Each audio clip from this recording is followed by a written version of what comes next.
राम जन्मभूमी अयोध्या इथे भगवान रामाचं देवळाची प्राणप्रतिष्ठा आहे, मूर्तीची प्राणप्रतिष्ठा आहे. त्याचं आमंत्रण आलेलं आहे. आमंत्रण पत्रिका किती सुंदर आहे ते बघा. मुद्दाम हा व्हिडिओ पाठवत आहे.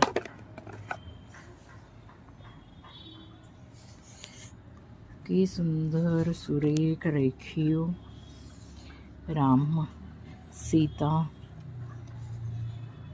यांची कुटुंबच आहे ते. त्यात अयोध्या की परम पवित्र मिट्टी पण दिलेली आहे. रामचरितमानसची चोपाई आहे आणि इतर सर्व हे दिलेले आहे.